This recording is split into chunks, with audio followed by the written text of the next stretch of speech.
Hey there. Every once in a while, I get this one objection to going with a platform like ours, which is truly a platform. It's a proprietary platform that gives you everything that you need because we built it all. We have all the servers. We maintain our own hardware, our own software, our own services and consulting. And we get this objection every once in a while about ownership of the website.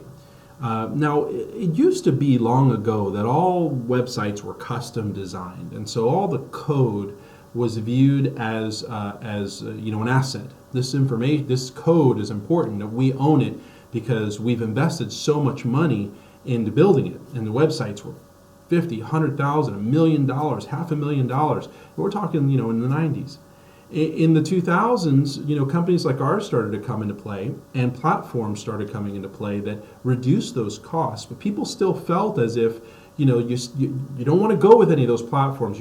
This thing called WordPress, you don't want to do, and this thing, called, Net Ministry or Trinity or any of these other platforms that you want to use. They're not we don't want to use those because you need to own your own code.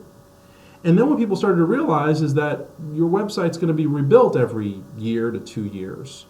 And so all the code that you now own now became worthless because you were writing brand new code all over again. And if you were doing it the most expensive way, which is the most customized way, you were paying a ridiculous amount of money, all to be invested once again every 1 to 2 years. So the issue of ownership of a website these days is less of an issue, but there's some consultants and people who have done websites in the past that are still kind of stuck there, don't realize that they haven't caught up yet about this particular issue. Let me answer your questions, if you do have one, about the ownership of a website.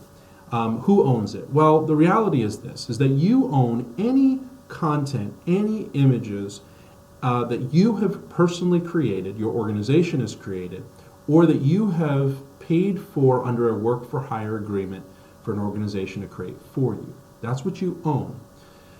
You don't own any pictures, any art that you're licensing. That's not an ownership, that's a licensing. So for example, when we use Shutterstock images for our clients, the clients don't own those images. They can't just take them and just use them wherever they want. We're paying a licensing fee for you to use them. And so the platform's the same way. If you go, let's say on one of those content management systems, you don't own the content. You could download a free open source content management system, didn't cost you a dime, you've installed it on your own servers, but you still don't own the code. The authors of that software own the code. You are licensing the software under a public use type of arrangement, an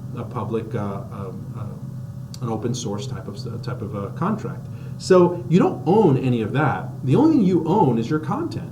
That's the only thing. That's what you wrote. That's what you created, or that you paid to have somebody create. Now you might own the design of your overall website if you've paid for that. In some cases, for example, with our customers, we license it. So we create it at a very discounted price, but we license it to you for use. And if you want to take it with you, you can just pay the difference between the licensing and the price you would have paid to buy it out, and you take it with you. But it's important to know that there's a lot of intellectual property law wrapped up in the question of ownership. There's a lot of service issues. And then there's just this meaningless pursuit of ownership of website code and the background programming, unless you have created a proprietary system, a database-driven processing system that's very much a proprietary piece of your organization, a process that's different, maybe that you've even patented. Maybe you've created a mobile app or a piece of software. Those things are important to own. Your website, your place where you place content to work publicly or communicate publicly with your audience. That is not critical for you to own. What's more critical is that it functions properly, it's there predictably, and it's easy to manage. That is what's more important. You have access to the features that you need instead of ownership of those features. Ownership is 10 to 20 to 100 times the cost of just leasing it, which is why programs like ours can exist. We can charge you a fraction of what a marketing agency will charge for the same exact product, because we're not giving it away, we're just letting you use it. We're creating it for you, but we're also retaining the ownership and rights to it. So the end result is I have a client who paid a very high-priced downtown Tampa agency $20,000 to create something for them, the same exact product that we would have created for them for less than $1,000. And that's because they gave them the ownership of it. They said, here, you're going to buy it out. This is all for you. You can do whatever you want afterwards. Instead of just doing a simple licensing agreement, being on the platform, we ended up actually hosting this design, which, by the way, was terrible. We would have done better work for less than $1,000. So anyway, I just wanted to just address this issue of ownership. It's kind of a silly question in this day and age, quite honestly. If I hear a consultant, talk about it, I always just know to disqualify the consultant's advice, because this day and age, it's one of those 90s questions. It's like, are we going to have Flash? I mean, it's like equivalent to that. You don't need to own the infrastructure of your web presence unless you are a multinational company, or you've got major security concerns, or you've got major infrastructure concerns. Other than that, you're going to be pretty good with going with a hosted program like ours. I encourage you to ask me any questions, comment below. If you disagree, comment below too. Listen, I'll take you on. Go for it.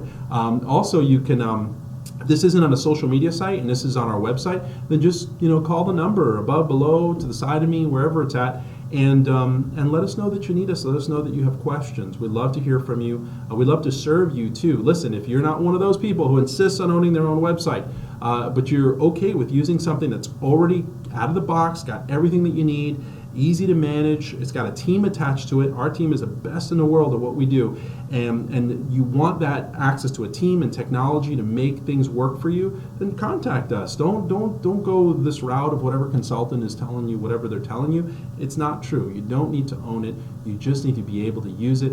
Your content is yours, and that's where you need to focus on ownership. Focus on the ownership of something that's proprietary, of something that you've created. You've taken the time to sit down and write, create. It could be graphics, it could be pictures, it could be a script, it could be sales copy. That's your information. That will always be your information on our platform and on any other platform. Anyway, I don't want to badger this point to death, but they're lying to you. Don't listen to them. Don't make bad decisions based on what somebody else is telling you. It's not an important issue.